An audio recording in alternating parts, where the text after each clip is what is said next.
Hey, I'm Ginger Jesus, and I like to do stuff. So, we got a little bit different one today. As you can see, I got some Dreamcast games over here. On my trip down to visit May, I was able to check out a store down there.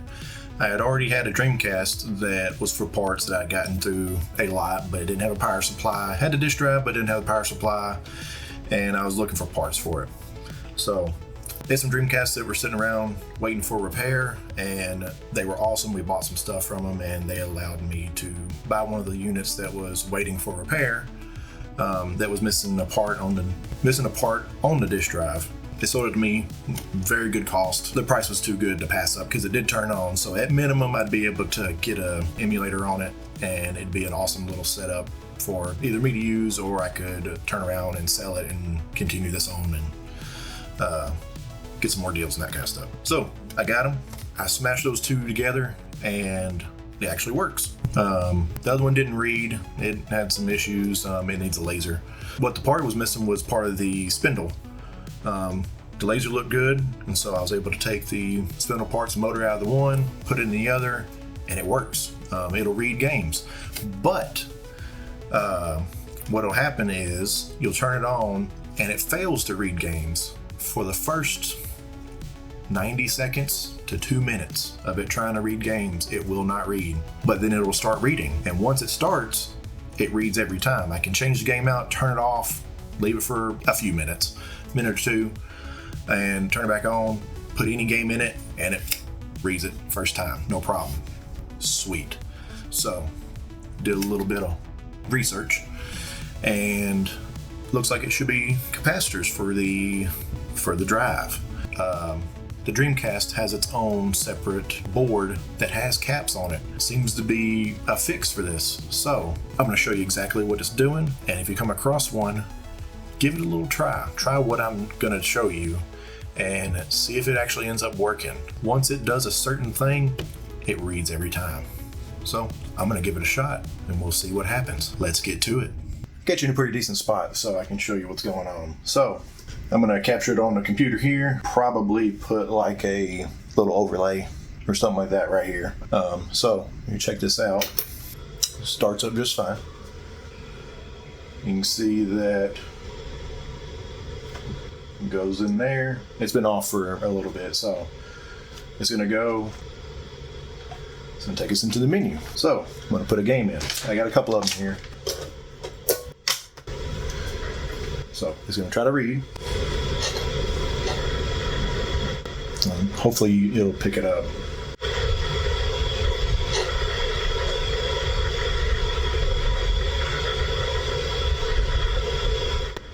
And here you're going like little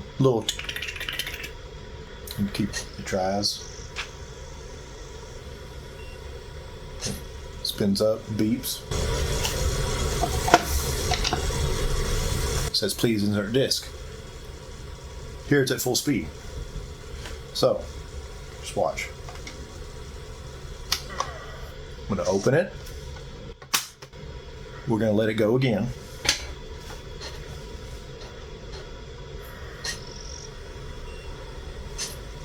It does the beep. It does that extra little noise. Now it reads the game. Check it out. We're going to turn it off. I'm going to show you. As soon as you turn it on, resets the laser. Does its check. Spins up. Beep. Perfect. So just to show you, it's not just this disc because it's perfect. I got a couple more here. Got good old Zombie Revenge. It's in good shape. I got these. Person I got these from took good care of them. So we're gonna try that one. Go away installing an update for Adobe. I don't want Adobe. So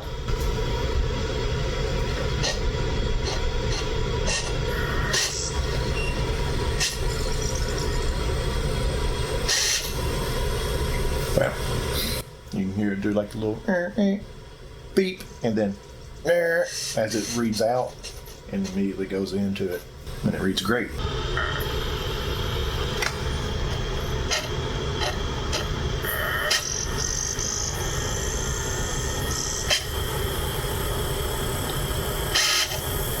At the very end of this video, I'm going to a couple of side-by-side video pieces together. So if you want to save it for later, it'll be at the very end. So you can fast forward to there if you need to. If you're out in a while and you need to listen to what one sounds like unhealthy and what one sounds like healthy with those games, it'll be all the way at the end of the video. I'll put them up there. I'm going to go ahead and take this thing apart. You push this tab down to get the modem out. And we're just going to go ahead and pull this apart. It takes number 2 Phillips. It's just 4 of them. They kept this one very simple. So once those 4 screws are out, the top just lifts straight up. Very, very easy to take apart. Make sure you don't leave a disc in it when you do this, like I just did. Luckily, it's just Rainbow 6. So now we get to take this thing out, and we are going to replace the capacitors in the drive unit. I forgot to press record, so I went ahead and unplugged the power supply, unplugged the AV, and I'm going to tell you all this all again. There is 3 number 2 Phillips screws. You got one here, and one hiding up here. So what you need to do, you'll take all 3 out. You could take the power supply out too if you want. It's got 2 Phillips screws itself up here and down there.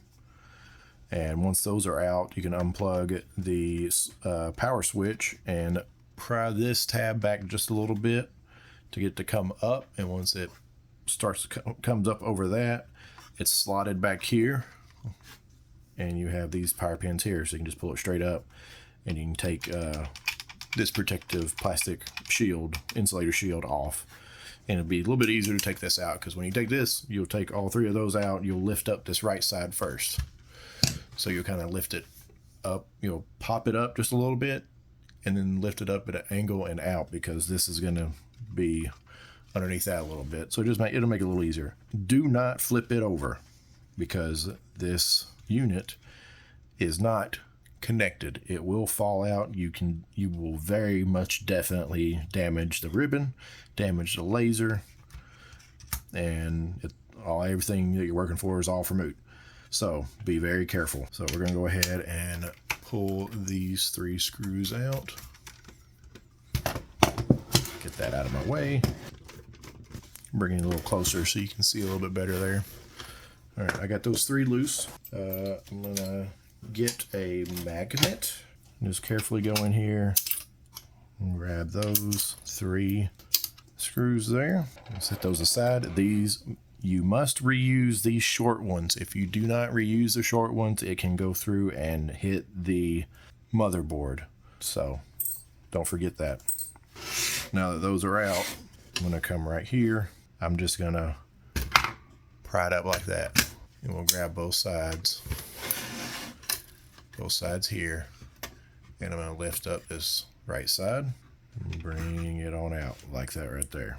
So easy enough. Let's get this out of the way. We don't need that no more. This particular unit is the VA1, VA2 design, where it's 3.3 volt. I believe it's the original VA0 revision that runs on 5 volt. You cannot swap those. So with this, what I highly recommend you do is get clear tape. Where's my tape? Where's my fucking tape? Gotta go get a freaking other roll. I know I have one in here somewhere. Anyway, all right, so what I highly recommend doing, get you a small piece of clear tape, like this. I'm gonna get a larger piece of tape, about yay. And what I'm gonna do is I'm gonna take the 2 sticky sides and I'm gonna stick them together. So that way there's a section right there in the middle that is not sticky at all. It's nice and smooth. And what I'm going to do is flip this over so that nice smooth section there is going to cover up that entire track of that laser. So if it gets bumped and moved, and it won't get exposed on either end. And this will protect it from getting bumped or anything like that. So I try to put it pretty tight so it's nice and taut so something can't hit it. But still be careful. You can damage it very easily. That'll protect your working laser there very nicely. You can see how it goes all the way from opening to opening. Now, hold on to your unit and you can flip it over. And you will have, I believe it's 5 screws. Let me get this peeled up. This is a kind of a felt tape with a foam piece on the back. I like using little tweezers and this little metal spudger. I'm gonna get me kind of scrape away at one of the corners as best I can. Try not to do that. So that now I can grab this with the tweezers and pull it up.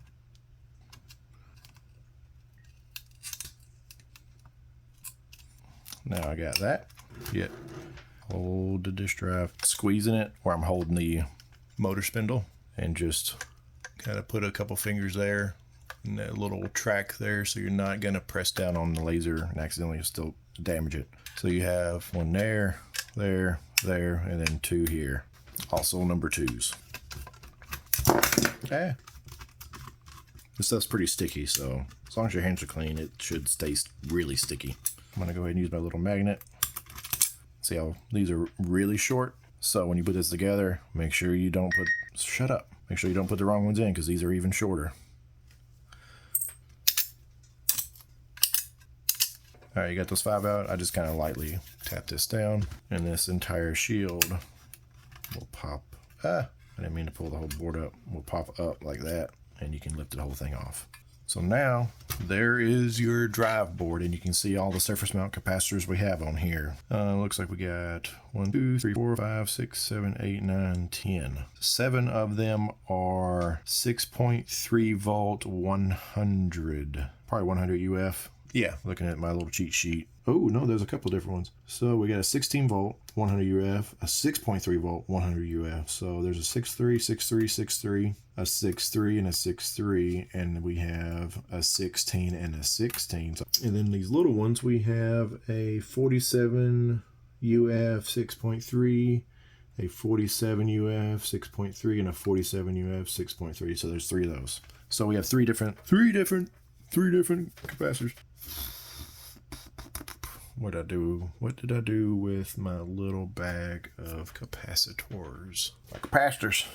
Fucking ADD. This cap kit here, go ahead and get the whole unit cap kit. I think it's only $10 right now. It covers everything. So it covers the motherboard, GDROM, controller port, my donut. ADD. Now with these, you gotta be very careful not to lose these 2 small audio caps right here that are replacements.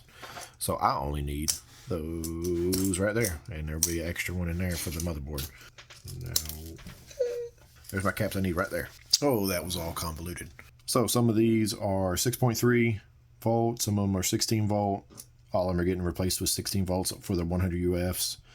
Then the 47 UFs, C designation means it's 16 volts, so it's going to take care of the 6.3s just fine. So I do want to get this board out. Now, you got to be careful when you're taking this board out. So what we're going to do, we're going to flip it back over. Here, you are going to get this cable out. You're going to need to get it out of your way. So you lift this tab up, pull it out, because there's little hooks on there. Pull the tab up. Get the wire out from behind there. We'll do this side here first. Get it out. It'll give you room to bring this wire over like that. And you can even lift this up a little bit to give you a little bit more room to get it up and over that. You will need to remove this cover here. You might need to put some double-sided tape on it. So far, if you're careful and don't touch it a bunch, they usually re-stick. We're gonna get this wire, bring it up so that there's slack right there in that hole. I wanna flip it back over. Be careful, don't damage the ribbon.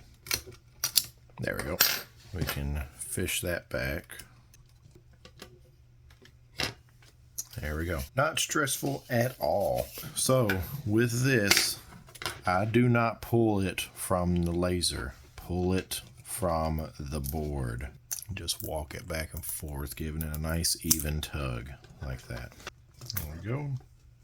And there we go. Careful not to rip it off. It's kind of scary. It's kind of stuck. So now we have the board. Be very careful with this switch here. It can be broken off very easily if you go side to side. Just be wary of it. So put this somewhere safe. And there's all of your capacitors. They are marked for positive and negative. The black lines on these, the black line is negative. On the board, we got a positive here. We have a positive here. Some positives over here. I'm going to start with 350C and see how that works out for me.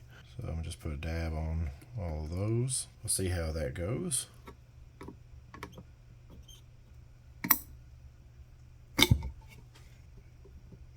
That was a little forceful. I thought the other side had let go, but there we go. Those are off. That was a little too forceful. The pad lifted on the corner there just a little bit. I don't know if you can even see that, but I can see that moving. So I need to be very careful when I put this back on not to be rough. That one's on there good, but I gotta be careful. That was a stupid move on my part. I think I'm gonna end up doing my regular method of twisting like I did on the Xbox motherboard and the DVD drive. That is the better way to do it, so I'm gonna do that instead. That came off way easier than the other one did. I'm gonna do this one too, exact same way. Give it a grab. That one twisted and broke very easily. Let's go ahead and get these legs off. I turned my iron off like an idiot.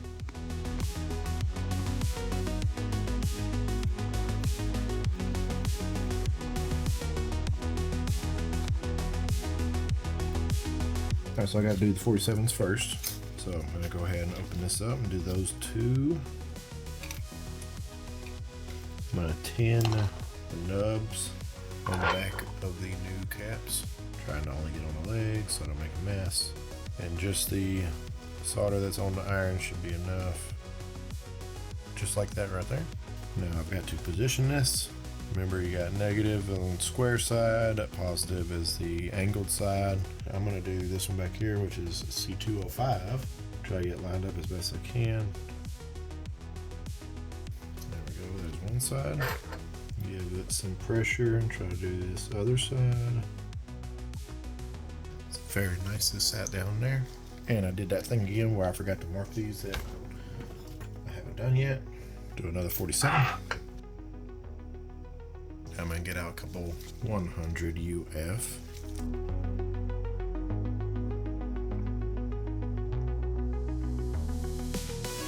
Alright, so that's the first four done. Look at them from the side, they're sitting down really nicely and fairly flush. Alright, let's move on to this one.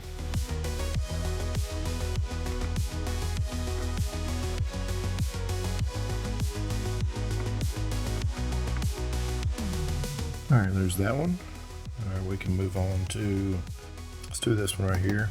And I can get all three of these very easily and put that one back last.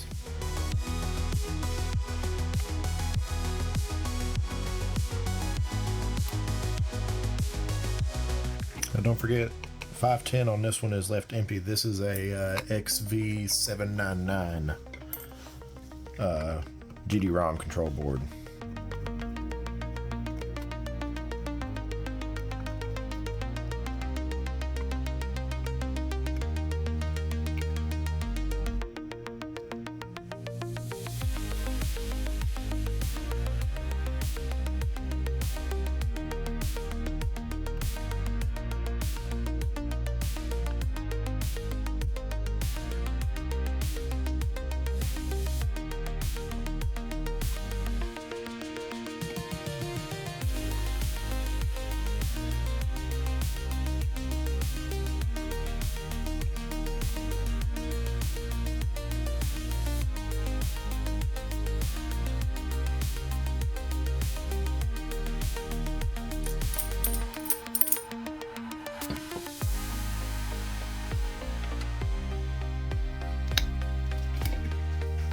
There's that, and we got one more. So somewhere in there, phone cut out because I ran out of space and missed doing the last one. But they're all basically doing, you know, you get the idea. You can follow along pretty well on getting all of these done. Sorry, Anyway, now that we've got all these capacitors done on this, let's go ahead and get this cleaned up and put this GDROM back together and show you how much reading times are improved on this compared to before.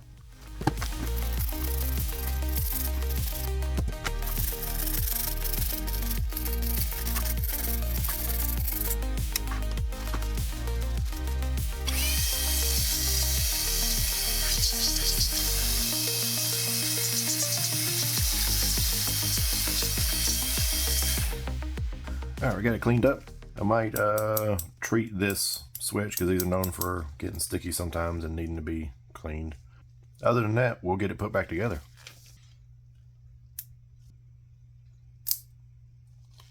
It's not really advised doing this too much because these are kind of fragile.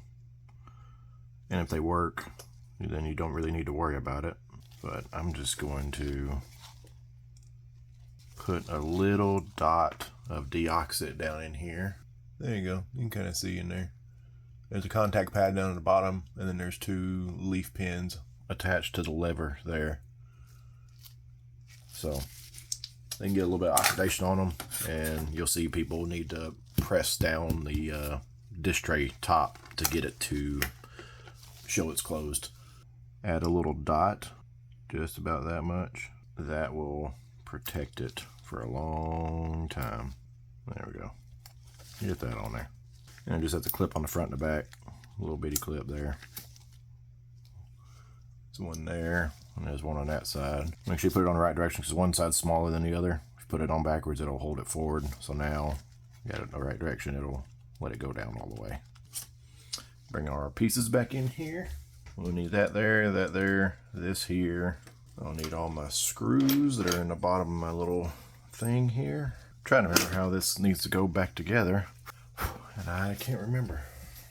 Alright, I know I need to get this put back in place. I'm going to pull this all the way back. That's going to give us more room with this ribbon cable to get it in place. I'm going to take this and we're going to go ahead and plug in, get the motor connectors hooked up. And then I can come in here and we're going to plug in the ribbon cable. You use like a little tweezers and stuff. There's an extra little piece of plastic on this side to help you push it in. You have to push surprisingly hard. There we go. There we go. I'm going to fish this wire up through here like that. I'm going to bring this on around like that right there. And we'll work on getting this pulled over, set in its channel there. Now when you lift this up, grab it from the board and flip it over. Still got the tape on that laser side so it's safe. And then make sure your thermal pad hasn't moved. It's still in place, and we're just going to get this lined up. The metal plate has 2 pins, one on this side and one over here to help locate the board. Be able to take this and set it down, lining up those screw holes. Remember, these are the really short ones, so don't get them mixed up.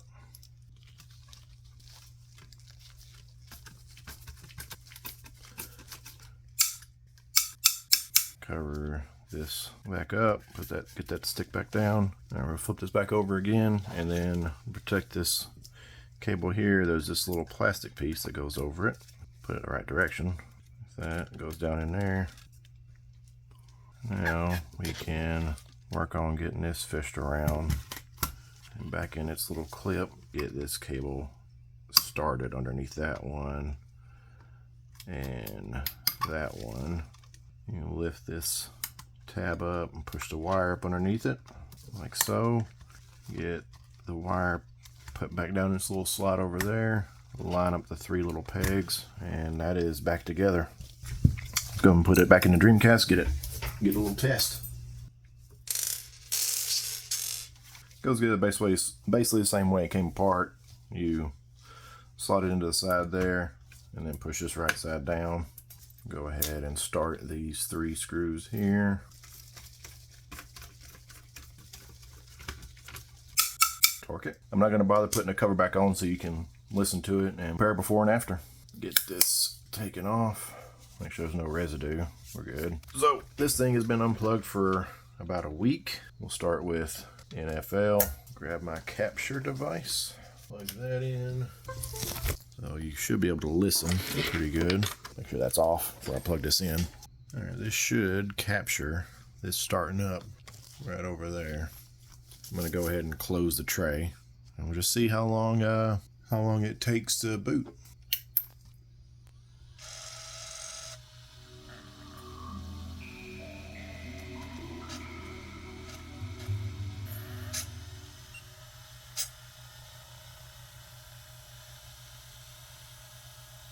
Oh hey, I forgot to set the time and date. Hold on. Christmas of '99. There we go.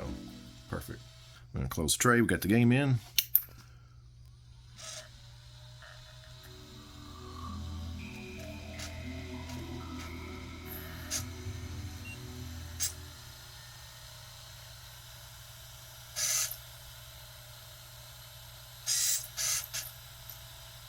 Read the first time. Very happily. And I think faster than even when it was warmed up before. VOD's playing good. I think she's happy. I'm gonna go ahead and turn it off. We'll swap it to another disc. I like this one.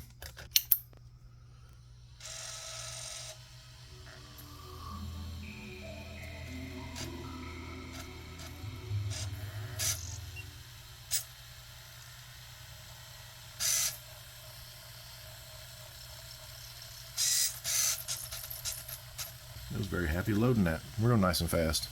And that's it right there. Putting it back together is pretty easy. It's just 4 screws. So we'll end it there. I hope you enjoyed this little short video of me bringing this Dreamcast GDROM back to life. If you enjoyed this content, please like and subscribe so you can keep up with when I come out with my next video. Like I said in the post, I'm going to try to be consistent. So immediately after this one's done, turning the camera off and turning it right back on and moving on to the next one. Even though it worked fine, you saw how it loaded slow or failed to load at all at first after it's been off for a long time. So it's just a good sign that you can have a healthy drive, but the capacitors are going bad, so you can fix it. You don't have to put a laser in it or a GD emulator. If you're out hunting in the wild, all you need is a power cable, the Dreamcast, and a controller and a game. The game and controller, you can find them fairly cheap. Sometimes you can get aftermarket controllers for, I don't know, 10, 12 bucks. You get OEM ones in good shape for about 20. Get you a couple games. Most of them are $4 or $5, depending on what you go to. Every time I'm out, I'll go to McKay's in Nashville. Just look around, pick up games, controllers. I can get them pretty cheap. You just gotta keep an eye out. Sometimes I find deals, sometimes I don't, but you can get a couple of them to try with that are in good shape, really cheap. If you invest in it and you don't happen to come across them for a long time, you're not out a lot of money for a long time. So you can go out, test one.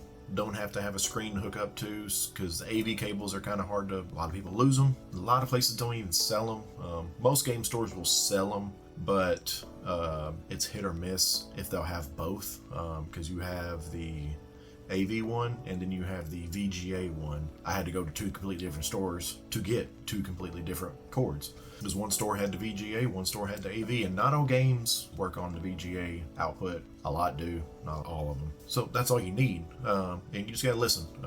So save this video for later if you happen to be out looking and you just want to kind of refresh your memory on what it sounds like to have one with a working drive with bad capacitors, because then you can fix it. You'll be able to get it cheaper that way too. So you can sit there and tell them you want to listen to it, see if it spins up and stuff, make sure it turns on. You'll be able to find one pretty cheap. Hope you enjoyed me bringing this Dreamcast back to life. It's working like new now. Loads all the games insta-fast now. I hope you enjoyed it, and I'll see you in the next video. Later.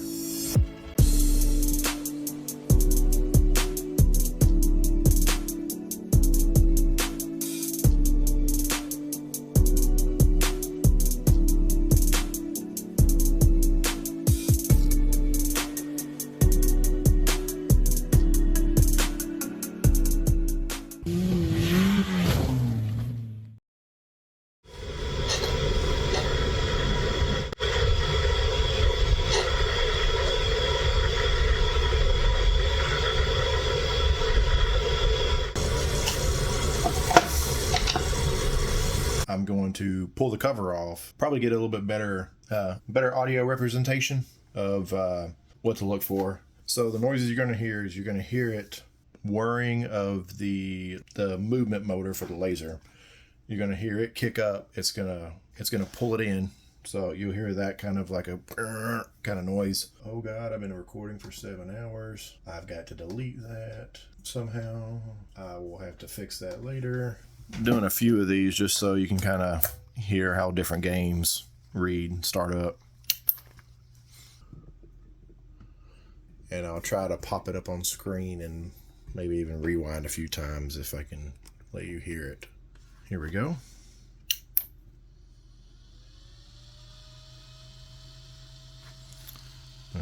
I forgot to close the tray, so it went to the menu there. I'm going to close the tray, and you're going to kind of listen for it.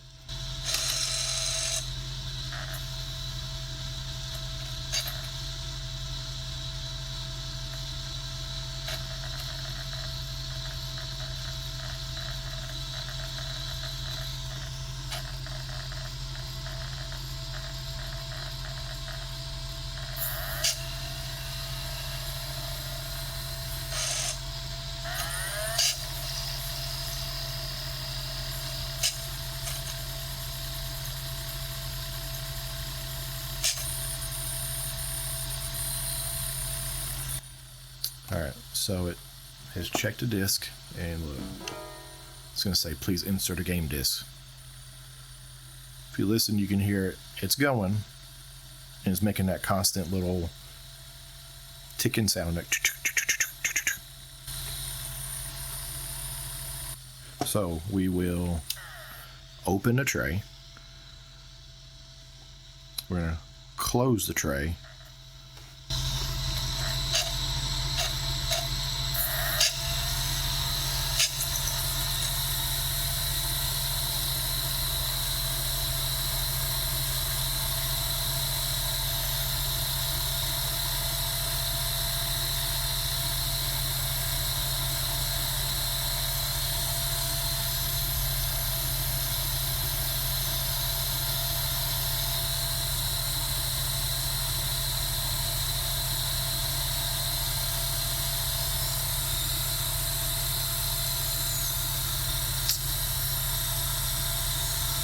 Okay, now you can hear it's at a constant speed and it's kind of quit trying. So we'll open the tray, close the tray again.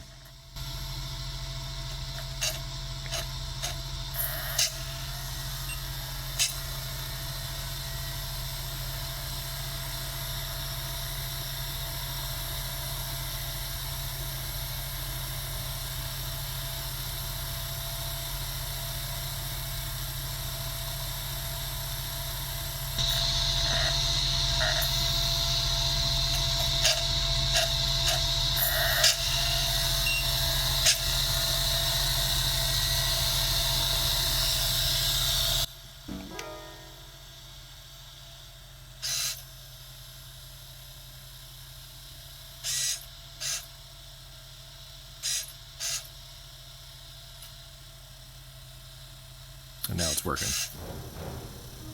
It's a little bit different sound to the drive. It depends on the game. So it doesn't have to be hooked up to a TV. You could just have it hooked up to power and a controller and just listen to so you have the tray closed, put the game in, you can just listen for it.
It's the only 4 I have, but the baseball and the football are kind of the 2 most common games you're going to come across, so it'd be a good to test with it.